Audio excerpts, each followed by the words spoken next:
Rais wa Marekani amekuja hadharani na kutoa hasira yake ya moja kwa moja baada ya tukio lile ambalo lilikuwa limetokea kule nchini Nigeria,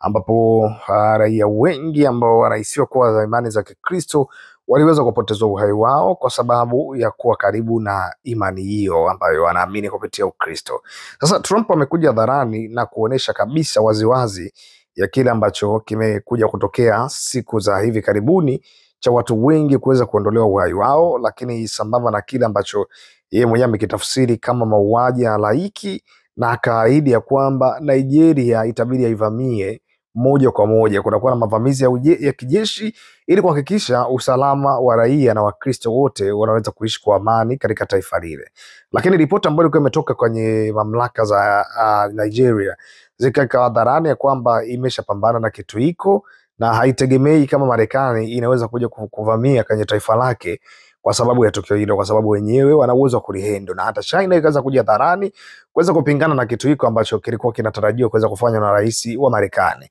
Lakini siku ya leo Trump amekuja tena hadharani akasema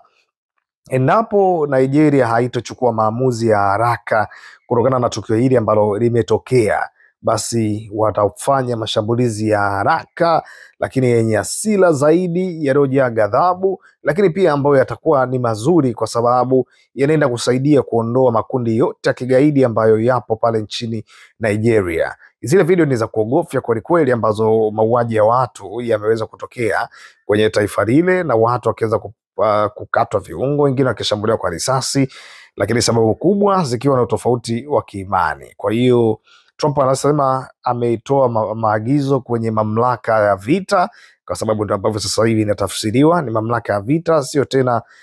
mamlaka ama taasisi ambayo inajihusisha na ulinzi na usalama, ni Department of War, yani wizara ya vita, iweze kuwa tayari kwa jambo lolote lile, kwa sababu kama Nigeria itashindwa kuchukua maamuzi ya haraka kuweza kupambana na wale magaidi, basi inabidi ije hadharani na kuja kufanya hiki kitu. Hata kama China imekuja hadharani nayo siku ya jana kuweza kupinga kauli ile ambayo ilikuwa imetolewa na Trump kwa wakati wa kwanza, lakini Trump ameweza kuonesha msimamo wake ya kwamba atalikamilisha jambo hili ipasavyo.